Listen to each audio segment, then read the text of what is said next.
Hi, hello. Welcome to another episode of Isaiah's Newsstand. It's your host, Isaiah Edwards. The date is February the 7th, 2024. Hopefully, this episode finds you well in good spirits and high hopes. As for me, I'm doing pretty good. Today was a nice hump day. Let's see, work went pretty well. Let's see, what was the food corner yesterday? Food corner was pasta with the salad. It was very yummy, and I had some bread. No pizza bread this time. I kept it normal. I will say the interesting thing, when I was at the grocery store, I found like the biggest bolillo roll I've ever seen before. I think it was huge.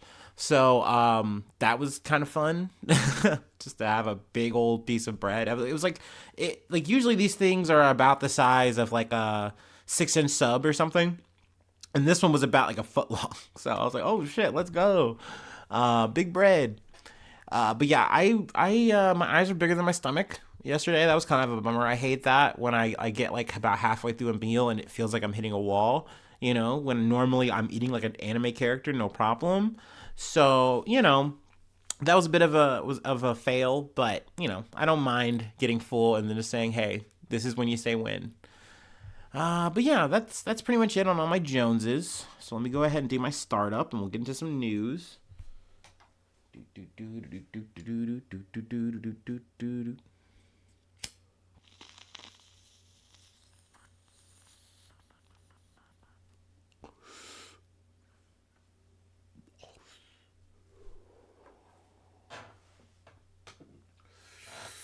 Ooh, yeah.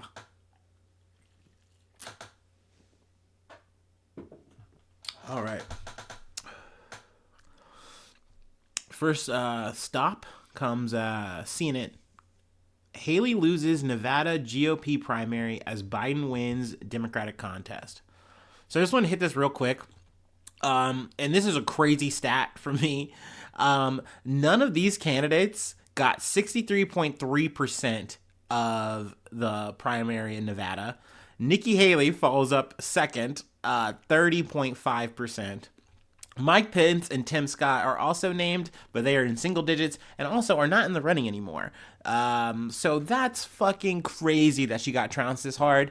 Also, it's important to note here that in this primary, Trump's name wasn't on the ballot. Trump was like, no, I want Nevada to do the caucus and stay with the caucus. I don't want them to get weird with it.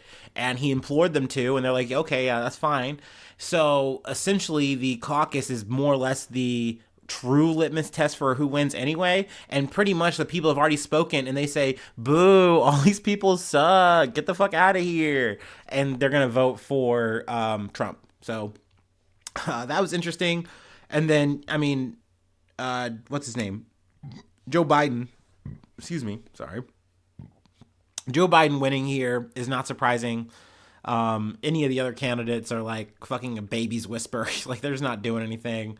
Yeah, there's Marianne Williamson, who I don't even think we've really even talked about. And there was the other guy. What was his name? Doug or some shit? I don't know. Either way, none of these dudes stand a chance, so whatever. We can move on.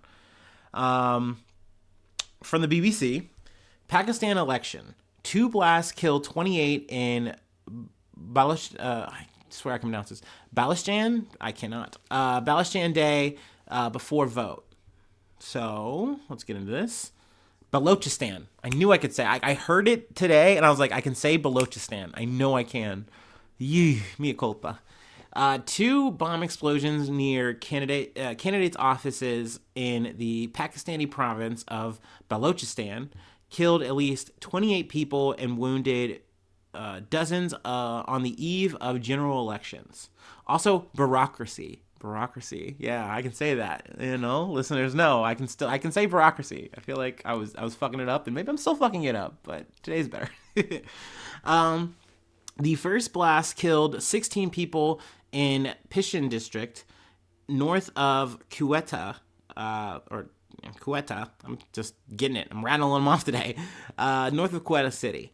The second explosion left 12 dead in Quila Saifullah to the east. The Islamic State, or ISIS, or I'm sorry, IS, IS group said it was responsible for both attacks.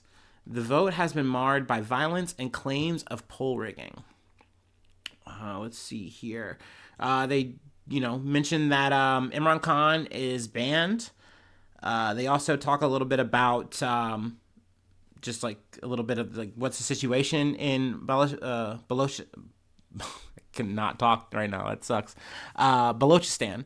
Pakistan's largest and poorest province, has a history of violence. It has seen decades-long struggle for greater autonomy by various groups, some of them armed Islamists, including Pakistani Taliban, or the TTP, which operate along the border with Afghanistan. And I think that's something that I kind of failed to mention in the whole realpolitik that's kind of been going on with the Imran Khan trial. Like, we have the executive branch, Imran Khan, and in that situation, fighting with, more or less the government, and they're going at it. But then meanwhile, kind of behind the scenes interlaced is the military, who was propping up one executive branch and then not liking it, then kind of leaning more towards with the government. And then there's a fourth branch, you can kind of say, which isn't really a branch, but something that, pardon the pun, blows everything up, is essentially, any of these militant factions that, like, terrorists or whatever, that come in and keep kind of trying to shake and rattle the status quo for their own means and purposes, ideologies, what have you. So, obviously Pakistan just has a lot going on. I think that's kind of why, obviously it's going to keep making the news, and why I kind of keep looking at it, and I'm almost fascinated in a lot of ways. But let's see here. Images on social media showed cars and motorbikes blown apart by force of the explosion. Officials told the BBC the candidate was meeting his polling agent at the time. The two places that were hit, I believe, were like polling offices and stuff like that. So it was definitely a part of this. It was definitely part of the motivation. I believe it was like they took place on like motorbikes. Like they had like bombs on the motorbikes, and that's how the shit went down. There was something I wanted to mention. I don't know if I still have my highlighted portion. I scrolled past it. Here we go. PTI candidates are having to run as independents following the Electoral Commission's decision to strip the party of its cricket bat symbol.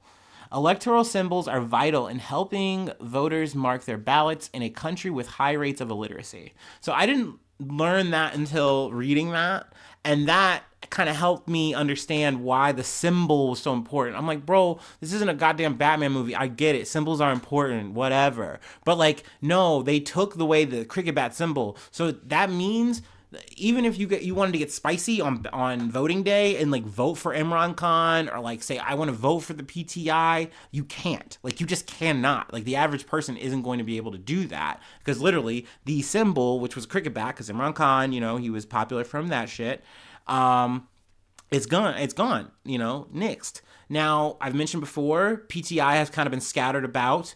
Some have been hiding, some have been exiled, some are imprisoned. But there are also others that have said, okay, well, since the PTI has more or less been disbanded, we're going to make up our own independent group and we're going to run. So they're potentially on the ballot.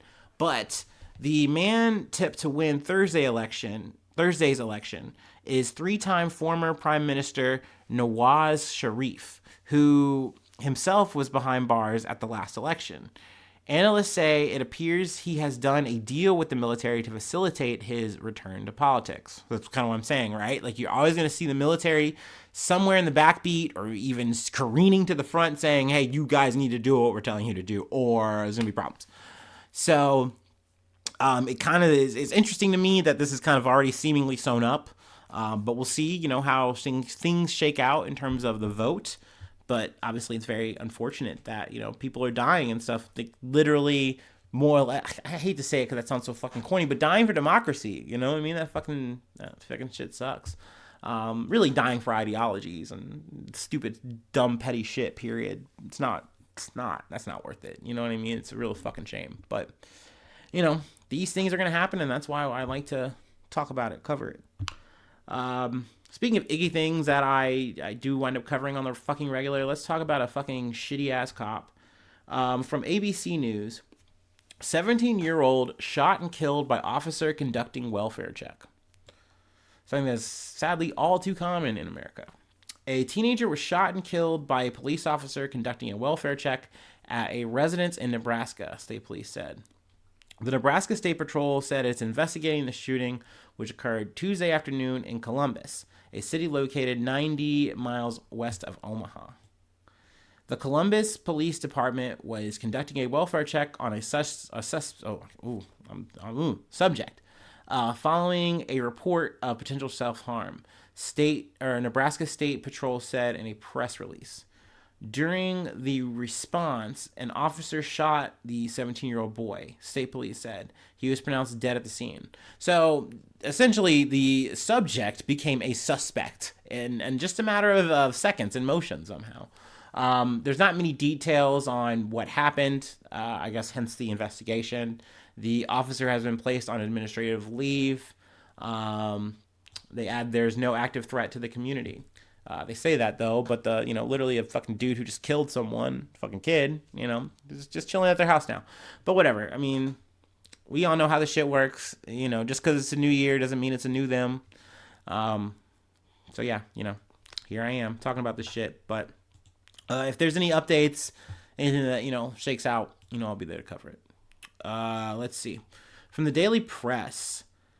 9 train cars derail in Norfolk Southern's Lamberts Point rail yard. 9 train cars derailed at Norfolk Southern's rail yard in Lamberts Point Wednesday morning, the company confirmed. No one was injured in the incident, and the cars were empty at the time, according to Heather Garcia, a spokesperson for Norfolk Southern. I have to say it like that. No hazardous materials were involved. That's so important that they say this. And really, this is kind of like a nothing burger story. Nothing bad happened. No one was hurt. They got the train cars back in action, I think within like an hour or so. So that's good. Kudos. Awesome. I think they just had to fix like a power pole for Duke Energy. Great. Awesome. But the reason I'm doing this train watch is because it's been a while. And naturally, I'm sure longtime listeners know when we talked about this shit last year with East Palestine, repping Ohio, talking about Ohio, when literally there was fucking chemical smoke plumes from, them having to explode a train car because it was fucking leaking from a derailment. And there was more derailments to come following that incident. So just want to let y'all know that I didn't forget, we're still keeping our eyes on the Sparrow or the, train car, if you will. And luckily this time, nothing too crazy. Everything got fixed and is seemingly back in order. But yeah, hopefully it stays that way. And any kind of crazy, situations are just easy fixes, and nobody dies. And no one's going to get, some fucking shitty super cancer someday soon because of a fucking incident from Norfolk Southern. Okay. All right. We are moving along. We're actually at our last story, so let me go ahead and take my break, recalibrate, and then we'll go ahead and just finish this off.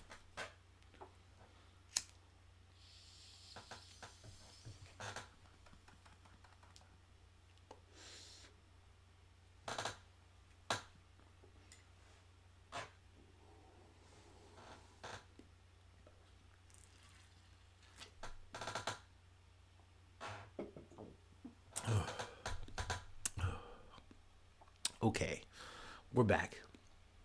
From the Associated Press, heavy snow makes it challenging to reach Marine helicopter that crashed in the mountains with 5 aboard. Rescuers were battling heavy snow Wednesday to reach a Marine Corps helicopter carrying 5 troops that went down in a mountainous area outside San Diego. The CH-53E Super Stallion helicopter, the largest helicopter in the military, designed to fly in harsh conditions, had gone missing as an historic storm dumped heavy snow and record rain over California. Civilian authorities searching on ground and by air located the aircraft just after 9 a.m. Wednesday near the mountain community of Pine Valley, about 45 miles or 72 kilometers from San Diego, at least by drive. Excuse me. But rescue crews said snowy conditions were making access challenging on the ground, officials said. Let's see. The last known contact with the helicopter was at about 11:30 p.m. Tuesday. Cal Fire's spokesperson Mike Coronet told CBS 8 News. The location was based on a ping reported to a Cal Fire dispatch center. The agency sent several engines and an ambulance to an area overnight. I'm sorry. Now, the Marines were flying a the Stallion helicopter from Creech Air Force Base, northwest of Las Vegas, where they had been doing a unit level training and were doing unit level training and were returning home to Marine Corps Air Station Miramar in San Diego, defense officials said. Now, they don't know, when they headed out, but it looks like, they had to get down due to the weather. And, when I initially heard this story, that they were missing. They didn't know, they weren't able to find them. But it looks like, at least now, they know where they are. They just don't have the means to actually reach them, at least to my knowledge and understanding, at least as of right now. That being said, hopefully they are going to be able to find them, and I'll be giving you some good news in that regard. But that is the story as I know it, so I will leave it there. Let's see here. That's the episode. Ooh, nice and quick. Let's see here. If you'd like to help out, support the effort, you can. I do have a Patreon, patreon.com/Isaiah News. Free ways to hit me up, isaiahnews1@gmail.com.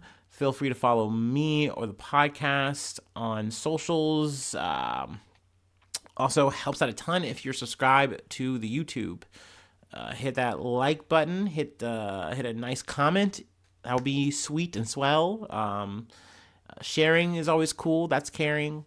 And you can do that on any listening platform you're currently rocking. So, much obliged. Thank you so much. And hopefully I see you soon for some more good news. I love ya. Bye-bye. Mwah.